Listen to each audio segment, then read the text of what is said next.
Yo. Hello and welcome to the Mind Over Matter show.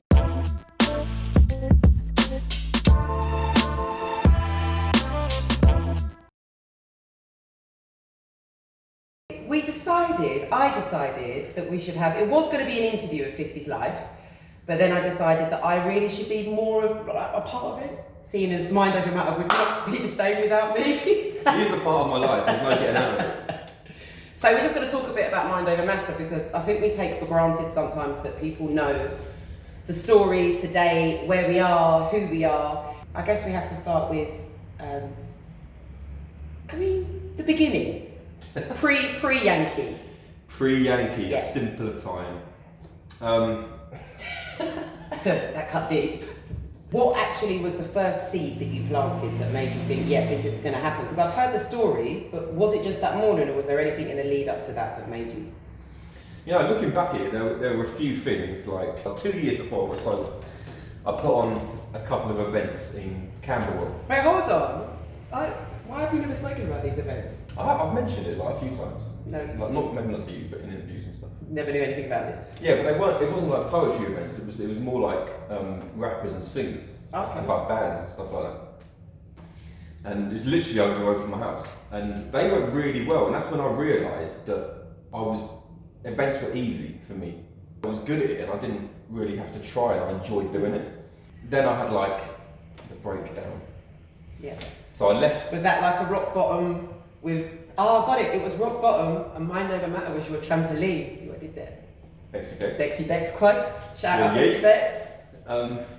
Yeah, kind of, but it was all like a big accident. So I left my job that I've been in for like 10 years because we moved offices and I didn't really enjoy it anymore. I hadn't for years. You can ask anyone that tried to manage me. So we moved offices and they gave us like voluntary redundancy. So a load of us took it, I took it, and then couldn't get another job. So what did you do with your redundancy money? Spent it on rent and alcohol and drugs. Yeah. See, it was a balance. There was some good stuff and some bad stuff. Let the people know about that morning. I know that everyone that's been to an event has heard the story, and I've heard the story. I was getting to it. I was building up to it. You were building up to it. Let's hear about that. So we left the job. Couldn't get another job because all my experience was TV, advertising, everything had gone digital by the time I left. So every interview, the last question they asked me would be like, Paul, so why do you want this job? And in the back of my mind, like I said something that I'd rehearsed, but in the back of my mind I was like, I can't think. Did you ever say that out loud? No, I can't, I should have done.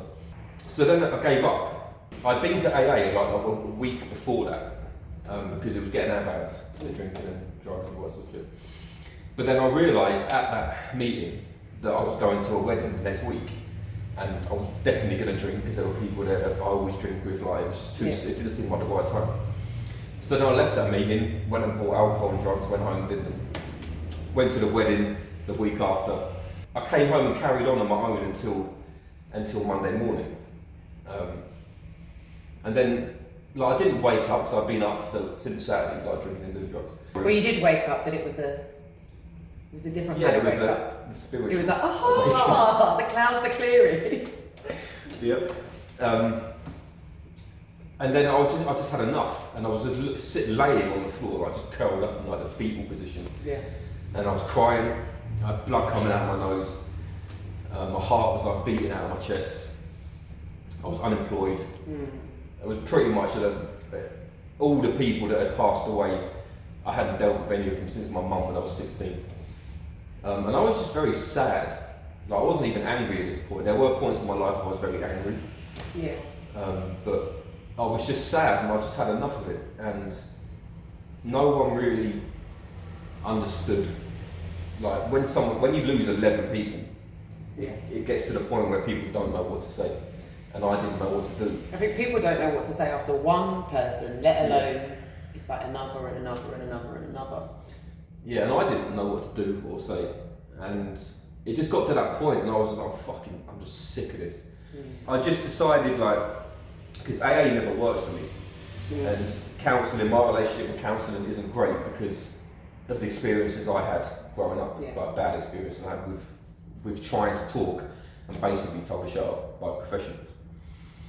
So I was like, well, I've got to do something because I'm going to die if I carry on like this, Yeah. like at the level it was at. Then I remembered those 2 events that I put on before and how much I enjoyed doing them. I was like, right, I need to stay sober. I can't do it on my own. I can't do AA. I'm going to put an event on. It's going to be more poetry because I've been going to word on the street at that point. Yeah. So I reached out to Desiree, to Craft D, to Charles Edison, to Banana Sharma, to Oracy, who I all met at Word on the Street. Yeah. This is why I say Word on the Street birthed this whole thing with Mind Over Matter. And I told them what was going on. I was like, I'm having some issues here, like, and I'm going to put on an event. It's going to be a one-off event. We're going to call it Mind Over Matter. We're going to raise money for Mind, the mental health charity. Yeah. And that was that. And I gave myself 2 months, from June to, well, a month and a bit. June to 6th of August was the first event. And that's how it started. Like, it was supposed to be just 2 months, just to keep me sober for 2 months so I could sort my head out. Yeah. And Well, stop it kept you drinking sober and for doing longer drugs. than 2 months. Yeah, it did, yeah, 18 months in the end. After how many years? 20 years, yeah. Pretty impressive, just saying. Yeah, it was like, there's all a big, beautiful accident, really. But that's where it came from, that was the genesis of it all. See, that's where I don't feel it was an accident. If it was, it's a happy, like, you can't have that many coincidences in terms of the people that you met, the alignment, the fact that you've done those 2, if you hadn't have done those 2 events before, you might not have woken up on that morning and thought, okay, I know I can do this event. Do you know what I mean? Like, it's... Or maybe it wasn't coincidence, it was probably the first time in my life where everything just aligned. And you made a plan, like you actually Felt took like- control and thought, no, I'm going to do it. Yeah. And I wasn't at the first event, so obviously it wasn't the best event that we've ever done. But I Pre-Yankee. Well, hear it was pretty epic. I hear it was still pretty epic pre-Yankee. the first event especially was so powerful, man, for me and for people there, because I think partly because of even in the build up to it, I could feel something. It was different to the events I did before. Yeah. And it was terrifying because I'd committed myself to this and I knew that I had to get up on stage and speak, and I hadn't done that before. And just look at the lineup as well. Like the people there are serious creatives, so you're hosting them as well. It was mad. I moved to have people from Mind, from a writing workshop there come in. So service users came in and did their own open mic, which was really powerful as well. Yeah, I think whenever you get service users or people step up to the mic that have come from like community mental health services or anything like that, it's always really powerful. And they're some of the most electric performances we've had, where people have actually come up and just spoken their truths. One of the last events in Camden that I did, I don't know if you remember, there was a young man that got up and just got up and spoke his truth, like what he was experiencing, what he was feeling, what he was thinking, and the whole room just held him. You know, it was such a powerful thing, and I think time and time again that's happened. You don't know when people come up and go on stage whether or not you're literally saving a life. So it's come full circle. You start something to save your own life, and then how many people have messaged us to say how important it is to them, or you know how it saved them. Yeah. Basically, it's a safe space that I never had. Like that was never the intention. Like it literally became But look, for 18 months. It became my rehab. Like in AA, they'll give you certain things to put in front of yourself, like targets to aim for. yeah. And that's what Mind Over Matter did with everything we're about to talk about and everything that came after the first event. I wanted to drink and do drugs, But you felt but I couldn't commitment because of what had just happened, and it was so powerful. It completely squashed the power of wanting to drink and do drugs. Pre-Yankee, some pretty epic things happened. PY. Pre-Yankee. You did a TED talk. No, it wasn't a TED talk. We worked with TEDx. So after the first event, someone I went to uni with, still works at Queen Mary University. Yeah. And they were doing an event with TEDx women. We did that. We did a couple of events with them, like straight after the first event, which MC Angel hosted. Oh my gosh, her It was- woman is. Oh Her my book is. But yeah, I met her on the street as well through Shay, as I've met basically everyone. Words on the Street really was. It was a catalyst for so much. It was. Like, I met Desiree there. I met Craft D there. Tony D there. Chester P there. Yeah. Forgetting someone really important that you met there? Oh yeah, we're gonna get to that in a minute. Miss Yankey, I met there. Banana Sharma, like literally everyone at that first event, apart from about 2 people, I met at Word on the Street. Word on the Street then was, I only went to 3 events. I went to Well Versed Inc., shout out Darren, Chocolate Poetry Club obviously, and Word on the Street. They were my 3 events that I went to. And that day you did Man Enough. Yes. I think you did forget your lines. Of course I did. And, I was known for it back then. You were known, that was your thing, but you wouldn't just forget the lines, you'd forget the lines and you'd get to that bit and you'd be like, no, no, no, no, but you could see in your face that, oh, the line, I forgot them, it's coming. And then there'd be silence and then you'd be like, so what happens when you do 20 years of drinking? You just forget lines, didn't you? And then everyone just cracks up laughing and I was like, yeah, he's good. The poem was good, but you held the audience really well that night. That whole thing with that was really a blessing. Like I was known for forgetting my lines in the scene. Do you remember when you stopped forgetting your lines? Just saying, there was somebody that told you something quite important. Yeah, because what I used to do the whole time, like, when I forget my lines, was I'd tell the audience I forgot my lines, and then it was you that told me like start another poem, just do another verse. Like, no one knows. But I enjoyed it because it gave me another dimension to the performance. Yeah. Like, because it just happens so often.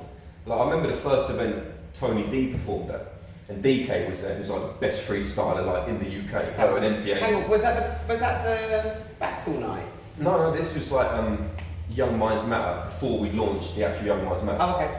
And Tony D was there in the audience, DK was there, and I forgot my lines for like 5 minutes straight. I was just walking about the stage. Right, pause. It was sort of my way of getting rid of the awkwardness. Anyone know my lyrics? Anyone? I've got no idea. I literally have no idea. George, you filmed this the other day. What's the lyrics, mate? Yeah, I don't know a bit. It's a good job we've got some time to waste, isn't it? Freestyle. Yeah. Because it is really awkward when I forget my lines, or when anyone forgets their lines. But that was a good, I remember thinking, like we spoke outside, I come up, you were smoking. I was like, oh, good poem. And then you were so enthusiastic about Mind Over Matter. You were like the Mind Over Matter salesman. Like, I don't think I've ever seen anyone so excited about something. But for good reason, and obviously because of my own experience and with setting up Poetry Prescribed, I'm like, oh, an event for mental health. And I'm about to do these workshops for mental health.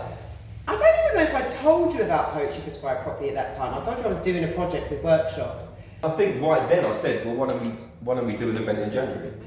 Oh no, you did. Because at the time, like, for the first year, I'd bring in an organisation or a charity to talk about something I couldn't talk about. That was outside of my experience. And yeah, Poetry Prescribed was the organisation for that event. That was a bit of a gamble, really, when you think about it, because we met in the November.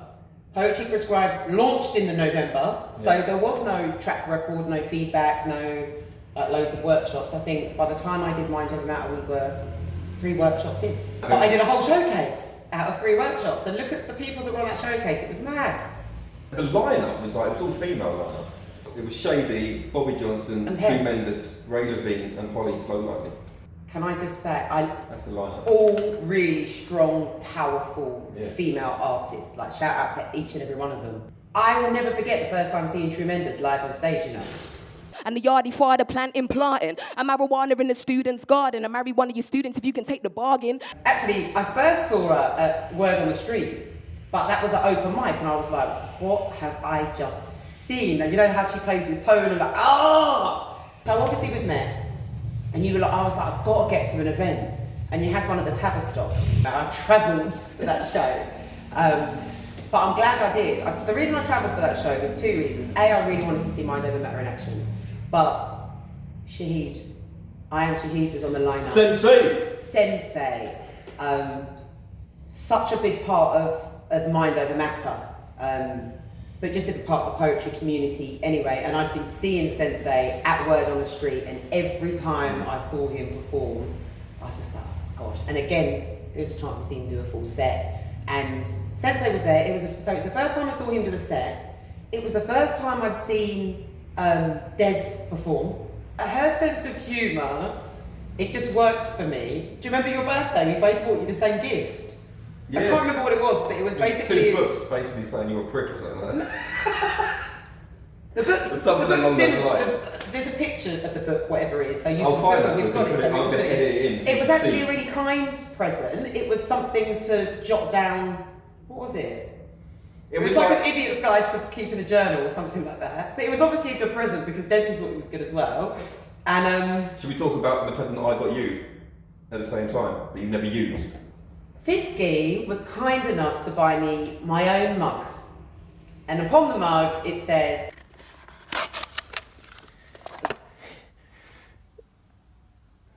Are you fucking serious? You are welcome. Merry Christmas, Miss Yankey. No.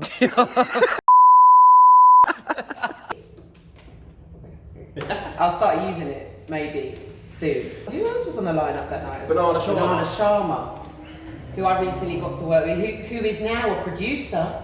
She did her extremely talented woman. This is like proper early, like. Mind Over Matter classics. This is when the flyers even looked different Like, still. yeah, Des and Banana Sharma especially did so much like outside these events as well. Like, I took Des once to this. I was supporting another mental health event. Yeah. Someone I met. I took them and we ended up. It was snowing. It was in winter. We ended up in a shed at the back of a pub. Like, and it was freezing cold. So Des is like That's loyalty. Des is putting in work for Mind Over Matter. She did the first event. She did Tavistock, the Grey Dog. Iconic Mind Over Matter performers. So that first event just cemented for me, like, yeah, I want to be involved. And after that, It just grew like it grew. naturally. Do you remember why I had to get involved in Mind Over Matter? To run the open mic because I'm incapable. It was a shambles, guys. So what was happening was, had this amazing open mic. There was no time limit. Obviously, because the nature of what we do and what we're talking about. I'm never going to interrupt someone. Like, different events have different ways of doing it. Some people just start playing music. Do you know what I There's mean? different ways to do it. I think our general rule is we just level with people and let people know, like, we want to get on as many people exactly. as possible. And I think it got to the point you have to have a line. When events drag on, It's too much. it's just people start leaving. There was one event where by the time the last headliner came on, there was like half the people there. But that doesn't happen anymore because we have, I feel like, a really strong format, and I think that's the secret to any good event, is there is a format. People know what happens when they arrive, they know what the structure of the show is. The show wouldn't be what it was without the open micers that come in and 100%. share. And I feel that what's really great about Mind Over Matter is we'll get feature acts that come and do full sets, but they will every now and then just pop up and come and share on the open mic. Yeah. And I think that's really special that our features and those people that are headlining don't just come into Mind Over Matter to get a paycheck. They usually come and are like, oh, I really like the vibe here. If I'm going to go to a poetry night, I'm going to come back here. And I think that's testament to kind of the impression that the show makes on people is special. They're coming because they can identify with the place that it started from. When it actually comes to the event itself, I think you do downplay like how important it is to other people and how you've been the catalyst for change for hundreds and hundreds and hundreds of people. You know, the event does change people. When you think 3 years, dozens of shows. I understand that, but it's like, you have to understand that going from 20 years of what I was doing and not being told I was shit, that my writing was shit, that everything's shit, you ain't worth fuck all, and feeling like you're worth nothing as well. Yeah. So overnight, hundreds of people saying to you, You're amazing. you're amazing, you're great, you're like, what the fuck, what? It's quite, It's maybe like- that's what was needed though, because if you've got 20 years of negative affirmations of people telling you you're shit, in the last 3 years, you've probably had enough positive affirmations to at least chip away and start to balance that out. I'm getting better with it. I am getting better with it. But it was just, like I said, it was unexpected. It wasn't planned. Like, I mean, the event was planned, but what happened was out of my Yeah, control. what happened? Do you know what I mean? What happened next? All of these special edition events that we do. Before we get into it, I've got to say, I have to say this, right? Something special happens with Mind Over Matter. People see not just the poets or the poetry, but they understand the motivation of the event. And when you think about it, pretty much everyone has experienced, either directly or indirectly, mental illness or mental health problems at some point, which makes it a place that people can go to experience or learn, to express. There's so many different things that come out of it. So because of that, we've had so many people approach us that you wouldn't even think would see us and say, can you come and do an event? Starting with the Lost Lectures.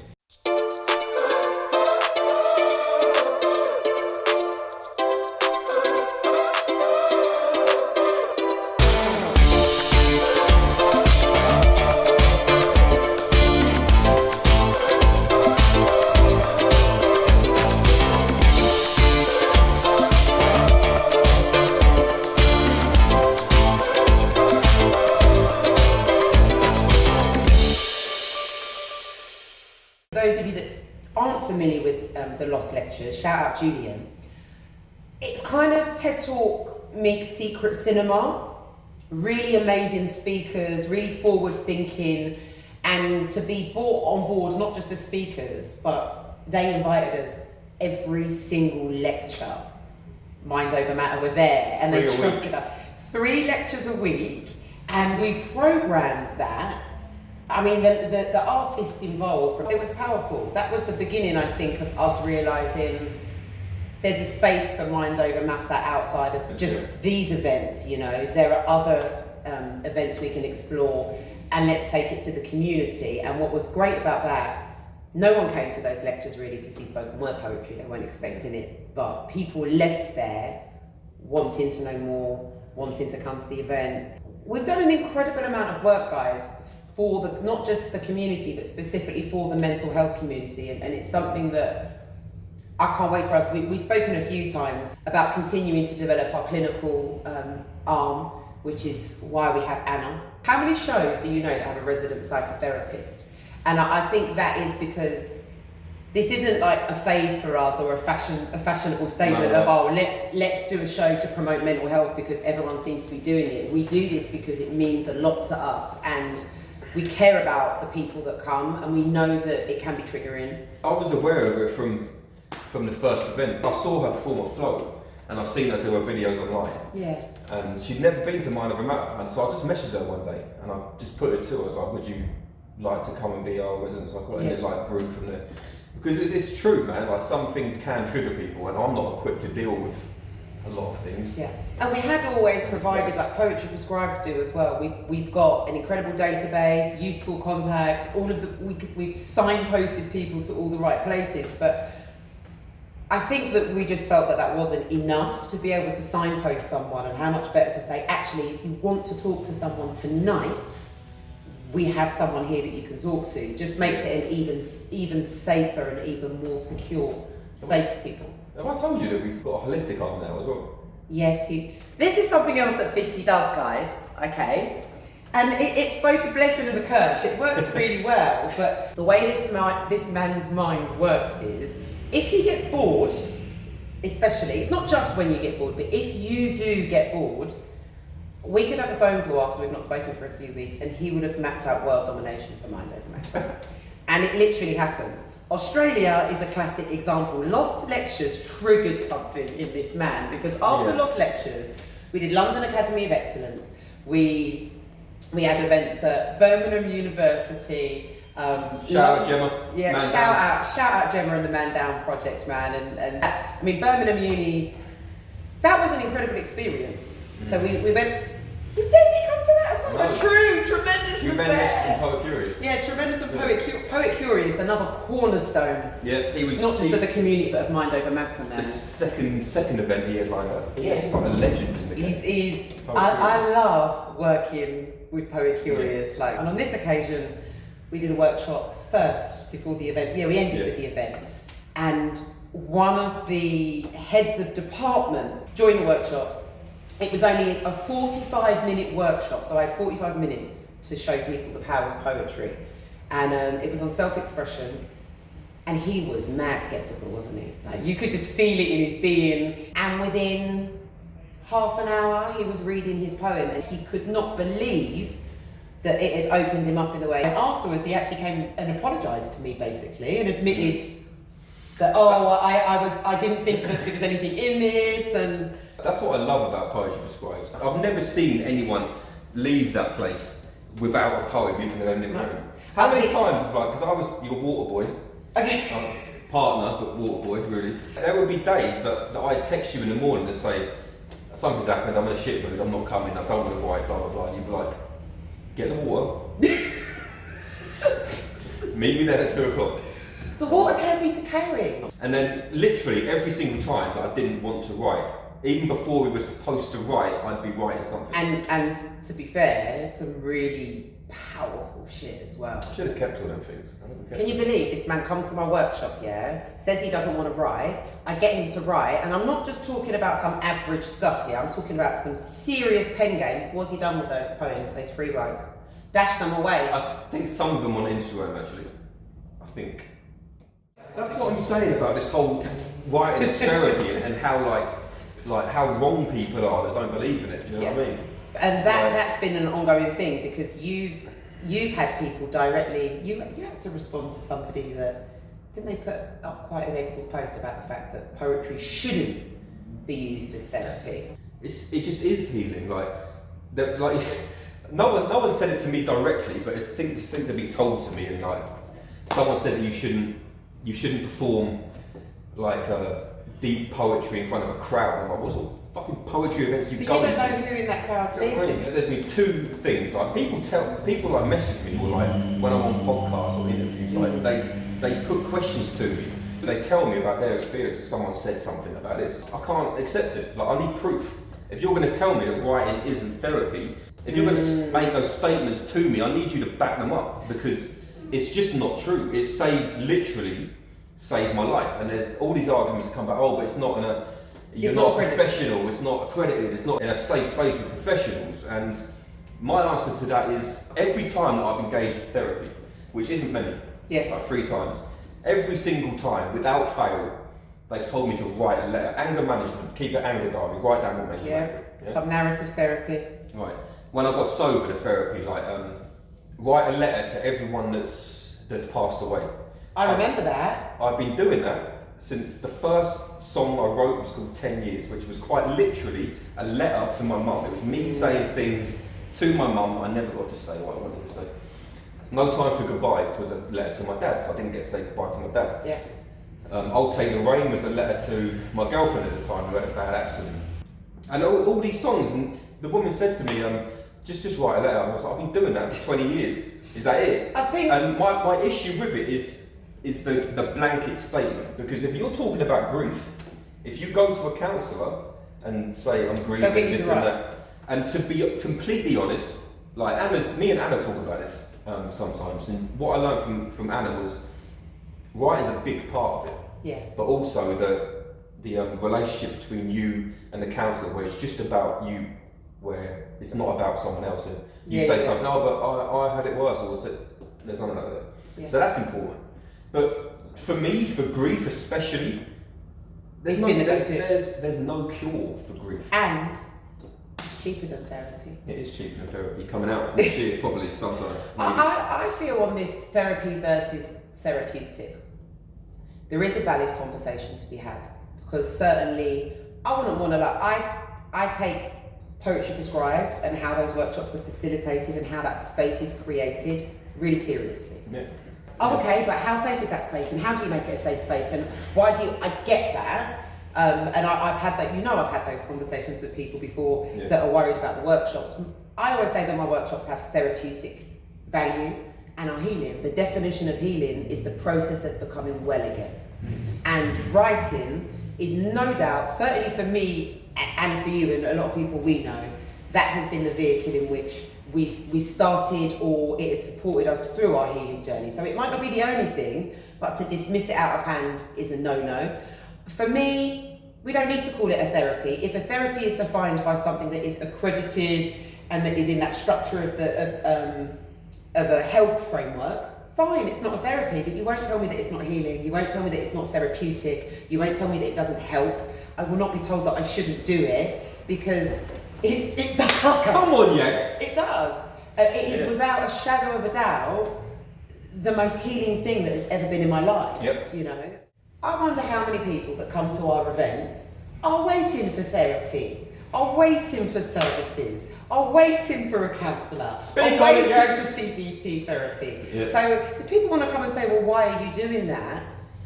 Is anyone out here on a waiting list to see a therapist right now? Because if you are, some of you could have been waiting for months, some of you could have been waiting for years, and then even when you do get a therapist, there's no guarantee that you're going to click or that therapist is going to work. So if you want to come and enjoy some healing poetry in the meantime while you're waiting... This is a whole nother conversation. I mean, we could do a whole episode and we should explore this because there is a debate to be had. It is important that these spaces, I'm not saying they need to be regulated, but I do believe, like for me, if someone else put up therapeutic workshops, I would be curious, okay, what do you do to make it a safe space?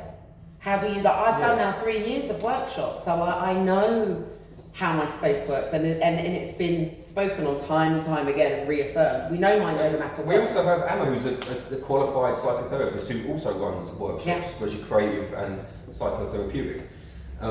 So I feel like mind over matter it's not just like, I know every poetry event's a safe space, but I genuinely feel like mind over matter is a properly safe space, because we have professionals there. Yeah. It's evolving all the time. We've got this format that works, but that doesn't mean it's not subject to change. We take feedback from you guys really seriously, so nothing is dismissed out of hand ever, and if it's a serious point, especially around stuff around safeguarding and safety, we're always open to listen, but nothing's going to stop us using poetry to help people. What happened before therapists? What happened before psychologists? I think man always seeks to express. That's the state of it. That's the human state. Like we seek to express and to record time and to record how we feel, from cave paintings to pictures, to text to prose to song. And it's not just spoken word; it's all art. Like painting is therapeutic, drawing is therapeutic. Yeah. Everything. Just stop telling people to stop writing. Seriously, it winds me up. Just let us write. It makes us feel good, okay? So just let us do what we're doing and write poetry. Bloody leave us alone. We're not stopping for anyone. Young minds matter. Yes. We have to speak about it. So before we even get into talking about how we work with young people, which A, we do because why wouldn't we champion young voices? B, young people trying to get help and support from mental health services right now in the UK. We all know our services are stretched. It is particularly difficult. If we had better early intervention, then I don't think there'll be as many adults in the more... Well, yes. Real talk. If we'd been able to actually get the help that we needed in our teens, or even our early 20s, you know, but at that stage, and genuinely have an avenue and an outlet to express, to be heard, to feel listened to, and we had got some decent therapy and clinical support. Do you know what, saying that, like, it amazes me that these young poets, the stuff they're coming out with, they're so connected to themselves. AJ King is a perfect example. I knew peace like my hat was Gandhi. There was no peace, so the gat was handy. I know boys that say my J's are cold, but wouldn't give $1 to a hopeless dream. I couldn't believe how young he was. And I was like, I feel like I'm 36, 37, I'm learning from you. Like you're 18, or was 18 at the time. Of all the young poets, Crazy. AJ King, I workshopped with him once, right? And we were doing a workshop on stereotypes of black men. And it was a really deep workshop, and he come out with this line, which was something like, I'm no gorilla, but give me your gold and I'll give you your silver back. I'm sorry. And that was in like a 6-minute free write or something, just one line. AJ King's serious young poet, Valor. You don't like me like that. You think that you do. But I'll save you the trouble of confessing. You only like me because I represent what you're missing. Another one that I learned from. All the time. She's like, she's the oracle. Tanaka. And in that moment, the train comes to a halt, and silence steps from the platform into the train, mindfully minding the gap. And it comes to me in that moment how easy it is to slip into the tracks when you don't fit the binary. Our son. Shout out to Tanaka. We love you, son. Haven't seen you for ages. Where are you? Yes, you left home. Traveling the world without us. You haven't even hollered us for any money. Nothing. Nothing. A poet person. Nothing is clean cut anymore. Your identity is being rewritten. The ones and zeros of you are different now. Actually, a poet person we have to shout out, because a poet person's been coming to mind over matter. This is balance. Yeah. Shout out, poet. So supportive, yeah. So supportive. And funny. The point is, we noticed that a lot of young people were coming to Mind Over Matter as well. So we've got this wonderful intergenerational platform where young people can be heard by anyone that's in the room. And I think we have a really diverse audience in terms of kind of background, age, just across the board, they're quite diverse. But we wanted to have a platform that was just for young people, that supported them, and that pretty much largely those events would be run by or hosted by young people. So we launched Young Minds Matter. Yeah, so I called you one day. I was like, do you want to do an event at City Hall? So that was another Poetry Prescribed and Mind Over Matter collab. I workshopped with, oh my gosh, do you remember those young people? I did two rounds of workshops? No, I did one round of workshops with their young Londoners who were 7 to 12 years old, maybe, like that sort of age group. They loved it.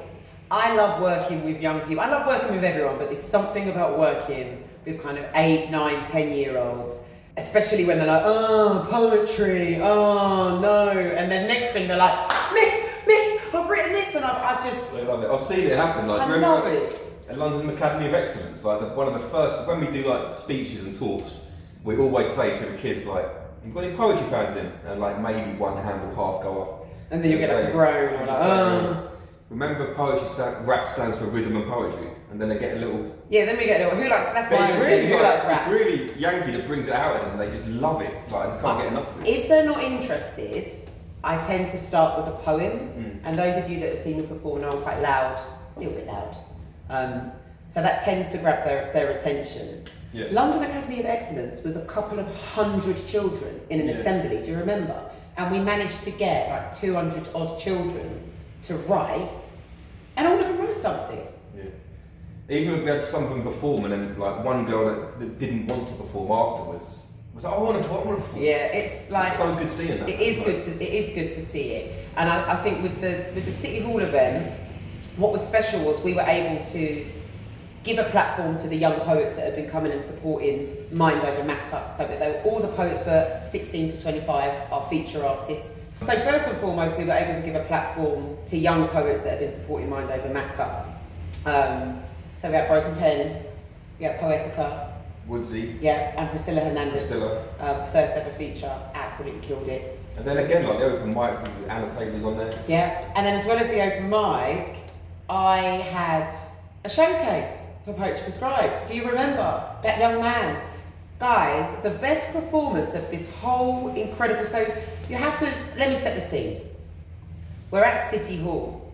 We're on the top floor of City Hall with the most incredible setup. Thanks to Priscilla and Kismet and Claire for supporting that and allowing that to happen, because without them we couldn't have. And these young people that I'd workshop with, these 7 to 12-year-olds, stole the whole show. This guy had turned his thing into a rap. He positioned all of the rest of the performers to stand where he wanted them. He absolutely tore the house down. And we didn't do much that night. We didn't do anything. We just literally organised the event, but and we're there. But Tanaka and Hedier and Kismet. They hosted the whole show. We didn't set foot on stage, and that's what it should be. It was by young people, for young people. And if you go on to Mind Over Matter LDN on YouTube, you can see some of the young poets that we champion performing, because we did a Young Minds Matter online special, a digital show during lockdown, and the quality was just ridiculous. I remember when you told me you'd fallen off the wagon and you were like, there was this immediate thing of, I've let everyone down, I need to tell everyone what I've done, I need to confess. And it was like, no, you need to find your peace and work out what you're doing now. You don't actually owe anyone an explanation. You know, part of the deal of you hosting Mind Over Matter was never that you have to stay sober. You did 18 months after 20 years. I think, like I've said this a few times before, and nothing was ever written like you have to stay sober, you have to do this, you have to do that. But just because of where it came from, I felt bad. Like, it got to the point just before City Hall, the launch, that I didn't want to be sober anymore. Yeah, I remember. I felt like I'd I signed up for 2 months. I didn't sign up for a lifetime of sobriety, complete sobriety. And that time it was, you were getting to a point where... But I needed it. Well... I needed the 18 months, I really did. Like, I didn't like it, a lot of it. Like, I liked the first year. I thought you meant you needed the fall off.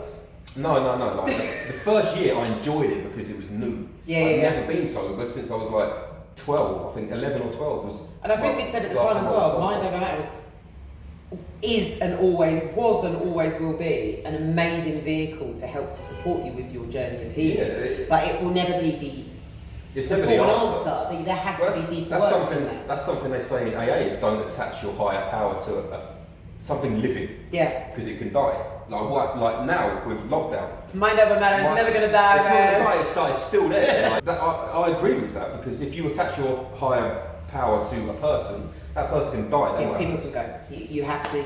But in saying that though, playing devil's advocate, it served a purpose and it helped to keep you sober for 18 months. And I just think you were so hard on yourself when you fell off. It's a process, like recovering from addiction. There aren't many people that I've met, and I have a few people in my life that have addictions that have gone, that's it, I'm not taking X and Y, Z anymore, and that's it forever, and it's been forever. It is work. It's hard. It's hard. Like, I don't know anyone that's done 20 years of addiction and gone, 18 months sober, and even when you fell off, there was often with addiction comes lying. There was no lying. There was no, and I think that's why you wanted to tell people straight away, because you felt like, oh my God, I'm lying to people. You weren't. You needed to work out what was happening first. You needed to be in a position where you were a bit more forgiving of yourself, I think, as well. It literally came from because no one ever said you can't ever fall off the wagon, but the intention was for me to stay sober until I realised I didn't want to be sober. But then the events were going so well, and I did feel bad because people said the essence of this event is you being sober, and that's but people should never have said that to you. That was a bit too much, but I don't think they meant it. No, they didn't. Do you know what I mean? But in my head, I'm like, oh shit. Pressure. Yeah. So, it got to Christmas after City Hall, and I was just like, on my own for 10 days. What's the point? Like, all this stuff I've done in the past 18 months, and now I'm still on my own in a bed sitting in South London. So the cycle begins again. Yeah. And I regretted it afterwards. You needed just time to just be at peace with the fact that I've fallen off, and I feel shit about it, but it's not the end. It wasn't the end of the world. And also, I think a little part of you, even if it was subconsciously thought, does this mean it's the end of Mind Over Matter? That was the issue. And I think that was the issue. It's like, no, it means you've fallen off the wagon, and you're going to need a bit more support with Mind Over Matter right now. I just needed someone else to, because I sort of knew that, but that was my main thing. I was like, shit, because of where it came from. And I remember, because every event I said, right, I got sober. The story was real, and it was. The story's still real. It's just that you fell off the wagon, which again becomes part of the story. I remember, I didn't tell anyone, but events I changed. So I used to say, this event literally keeps me sober, and then I changed it. So this helps to keep me sober sometimes. And do you remember when you did actually kind of write a bit of a statement and say to people, guys, this is what's happened? What the response was? It got more likes and comments than all of my poetry and music combined ever in life. I mean, I hate to say I told you so. But I wasn't sure, because again it goes back to it's literally like my baby. Do you know what I mean? And I'm very protective over it, even if it's someone else trying to fuck it up or me fucking it up. You know what I mean? I don't think throughout Mind Over Matter, neither of us have claimed that, we're these really lovely healed people. Come and be. No, we're flawed. We're a mess. We're both really good friends with depression. We know depression really well. I know anxiety really well. You know anxiety when in the lead up to events especially, and when leaving the house. And I think a lot of people don't know, and I will say this, guys, I'm going to put it out there. Both Fisky and I, for about this 3 years, have been managing some pretty heavy shit in terms of our own mental health and our own mental illness. And it's not, although you tell your story every month, what we don't do is go online saying, oh my gosh, it's awful right now. But sometimes it's been fucking horrendous for both of us. But what's kind of been beautiful is when you're down, you'll call me, but pants, no. And I'll be like, I'm good, I've got this. And when I'm having my When I'm in one of those slumps and my energy goes, then you're always like, don't worry, I've got you, and it just works. There's a silent understanding, even if we drive each other mad, of I feel like it will get done, like we can trust each other. I feel like pre-lockdown that was true, but I think during lockdown we've both been like... Yeah, lockdown's been harder. Lockdown's been the first time that we've spoken sometimes, and you've been like, are you alright? And it's like, Sometimes I just message him, meh. Like, yeah, it's gonna do this year, something. But the thing is, I wouldn't do that with many people, but you know what it means if I'm like, nah. And it never means I'm not interested or I'm out or I'm, but sometimes I'll be back in a minute. Yeah, I'll be back to shore soon. Like, you're probably the only person, the first person, besides Kristen. Shout out Kristen. That I can be like that with, that understands, do you know what I mean? When you text me and say, nah, or I can text you and say, I'm just not doing this, you don't question it. No, because there's no need to. So this guy says to me, we're going to Australia. Just cash like that, like we're taking mind over that to Australia. So I'm like, okay, I'm not gonna lie, when you first said we were going to Australia to an event, you know I'm a believer in positive manifestation, so I didn't want to put anything negative on it, but there were a couple of creeping thoughts of this guy crazy. Like, how is this gonna happen? How are we gonna bring it out there? You had a contact in Australia, didn't you? What happened bring it. I obviously, for our first international event, I knew when I texted you that it's going to be a bit of a long shot. I've got a friend out there who I went to uni with, and she commented on one of my posts, I'll bring this to Melbourne, and I basically just laughed it off and went, how am I going to do that? And then literally 2 hours later, that same day, I got a message from a rapper who lives in Melbourne, shout out Class 8. She smashed it at the event. Yeah, and she had come to one of the Tavistock and Portman events. She was like, I came to your event when we first started my little marriage. She's like, I was so inspired that I came back to Melbourne and started my own event called Speak On It, which is more hip hop than it's a cappella hip hop, a bit like Word on the Street. At that point, I was like, alright, something's telling me to go to Melbourne. We fully manifested Melbourne, you know, from when you actually put it out as an idea. We really started talking about it like it was going to happen, because we really believed from that point. The fact that Class A had kind of messaged as well, and she was in Melbourne doing it, I think there was a little part of both of us that was like, we want to go to Melbourne then, this is a sign now. Actually, I've got to shout out Benny Diction, because she was a mutual friend of Benny's. He suggested it. She went to mine at Matt while she was in London. We survived an aeroplane journey all the way to Australia. Because we purposely sat away from each other to lessen the argument. They obviously thought that we were a couple, which, you know, despite in the early years Fisky referring to me as his partner, we changed that so that now he has to refer to me as his event partner. When we travelled, obviously, we're travelling together, so people, they assumed, I think, that we wanted to sit together. And they assumed we were a couple, so at the desk they were like, would you like to be sitting together? I was like, no. They were like, well, there's 3 seats here and here, but... No, can we go here and here? Yeah. He was about 6 rows back from me, and it was a really pleasant flight, actually. It was, no, but I think that was a good idea, because... We would have driven each other around. Well, like, we don't argue that much, like, seriously. I would have just put my headphones in and ignored you. Like, everyone knows that we take the piss out of each other. No, we've only had one serious argument, which was in Melbourne, which was... And that wasn't even an argument, That was really. so funny. Listen, guys, this is what happened, yeah? So we did this huge travelling, like 24 hours or whatever it is to get to Australia. We got there, and when we landed, on that same day that we landed, first of all in the afternoon, I was like, right, let's go and get a banner. Let's go and get the flyers. I was like an excited kid. He was like... I was dead. Jet lag hitting bad. And did I have jet lag? No, she's literally a machine. More than a machine. More than a machine. I had no jet lag. I don't know what. That's probably because of my sleep cycles. So we actually just hit the ground running. But you did, I was walking. Well, he was kind of walking behind me. But just... To show you the difference, she won a slam on the first day we were in Melbourne. The biggest slam in Melbourne. Slam-a-lama-ding-dong. Shout out everyone. Everyone in Melbourne, because that poetry community is... I mean, I was in the slam too. He did really good. I was jet lagged, which is why I didn't win it. It's true. It's true. No, yeah, that was cool, man. That whole slam thing. Just the whole, like, from a poet's point of view, we got to experience like the community as poets, because we did go to the like whatever other nights we could. That event was run to the millimetre. I mean, no event goes without its teething problems, but everything that came. Do you remember even trying to get like the filming, the videographer? It all just kind of fell into place. We sold out.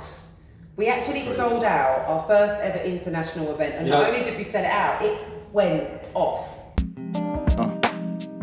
Just a vibe of feeling. Or darling, tell me if you let it go. Darling, do you feel the flow? I'm an individual, feeling quite spiritual. I just gotta keep on vibing, rolling or rising. Or darling, tell me if I really am just surviving. See, darling, I don't know. See, darling, I don't know. See, darling, I don't know what's been up on your mind. See, yes, it's late. See, I don't want you full of negativity and all the hate. Yeah, circles feeling hurtful, babe. But understand, I don't want you lost. I just want you living till you reach your grave. Or guess you find definitive purpose in life. Or tell me you're living the wrong, but living the right. Tell me I'm in it to win and I'm killing these niggas with lyrical triggers. So what did they figure that out and finally figured it out? Darling, yes, I'm running my mouth. Darling, yes, I'm feeling grouse. I'm the cat and you the mouse, so chase you round the house. Why we gotta argue back and forth? Relationship is feeling like a game of sports. If we ever travel to Australia again, he's going to have to fly out at least 10 days before me, just so that he can... I didn't get over my jet lag till on the day we left Australia. We went out for a shisha one night, yeah? That was like the first or second night. It was... We get there, apart from the fact that he was half asleep, we got there, it's a really nice shisha place, got some nice mint tea, got the shisha, hear him. What are we supposed to do now then? He was the grumpiest ever. I was tired, man. You weren't jet lagged. Like, I don't know how you were jet lagged, but I was. Like, and even I didn't sleep much. It was a sort of jet lag that was like, I timed my sleeps on the plane so I'd be alright. Like, and I did everything like I was supposed to do. I wore the socks that go up to your neck. I made you wear those socks. Yeah, like everything. And my body just got to Melbourne about 5 hours after we got there. It was like, no, that's it, mate. Sorry. Yeah, you were finished. You did start to get better on the day we went home. Yeah. And then you came back and got jet lagged on the freaking. That was. You slept for about 2 months after we got absolute hell on earth. Like after we got back from Melbourne, that's when I started drinking more regularly. Because I didn't drink from the first time I fell off the wagon. It started becoming more regular because, like, just the high you get from events, especially that event. And what it meant to people, just that combined with jet lag, I was done. I was like holiday blues and the come down from doing it was a bit like because I was unemployed again as well. Yeah, and I was like, shit, I'm back where I started like 2 years ago, literally.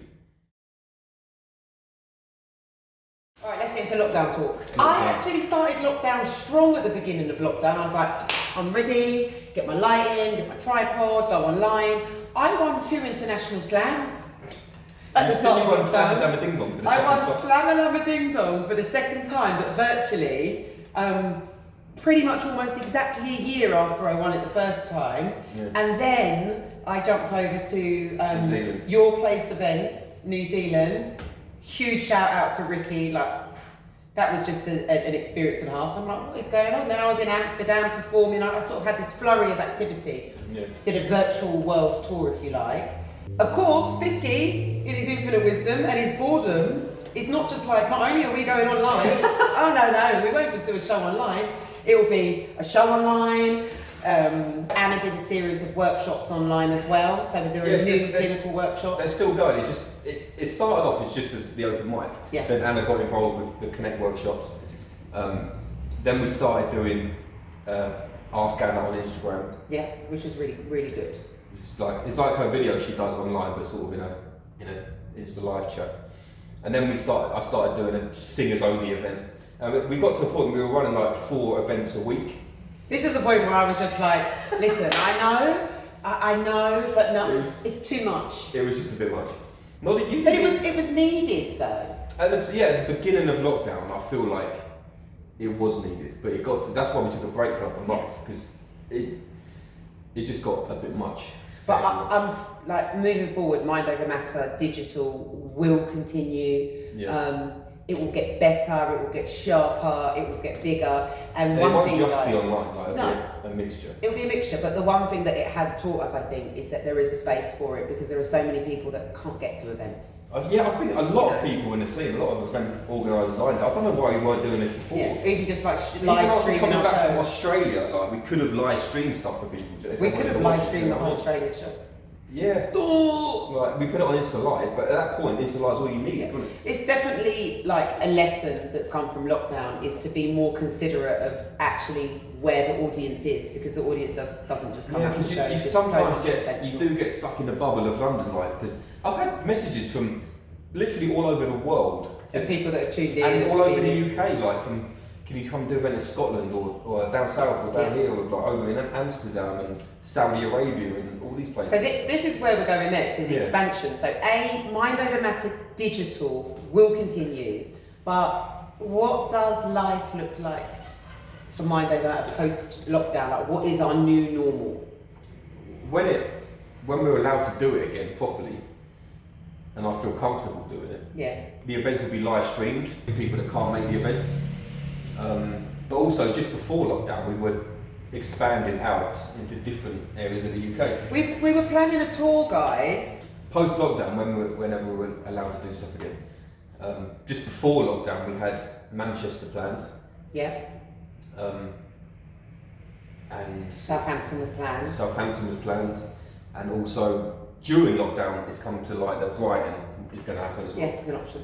So that, because it was really Australia that sparked that interest for me of, because when we had a psychologist at the event in Australia, yeah, and it just really interested me of taking it more outside London and meeting people in different poetry scenes and hip hop scenes and live music scenes and mental health professionals, yeah, and especially in different countries where you can see how they deal with mental health. It's a learning You know what I curve, mean? isn't it? Because Yeah. you get to see how the differences in how mental health is responded to, like mental illness is responded to, but you also get a feel for the experience of people that are perhaps going through similar things, but there are nuances, there are differences, so Yeah. it's kind of like these commonalities that are really recognisable, but also these vast differences in treatments or in waiting lists or in the way that things are done. So there's definitely stuff to be learned, and anything to do with creativity and mental health. Guys, if you are doing anything to do with creativity and mental health, whether it's poetry, writing, art, reach out to us. Let us know what you're doing. Like, we would love to connect, to share, and to promote anyone else that's doing what we're doing and using poetry to champion positive mental health. So guys, we're going to leave it here because we can talk mind over matter for hours and hours, and you didn't have breakfast or lunch, did you, today? No. I think we're eating today. So we need to go and fix that. But that leaves us just to say a huge thank you to everyone that supported Mind Over Matter, from the open micers to the feature artists to our audience, all of our team. We appreciate the love and the support more than we can put into this Instagram video. But we hope that this gives you an idea as to how very much it means to us, and it's going to get bigger and better. Goodbye, we love you, good night. Peace.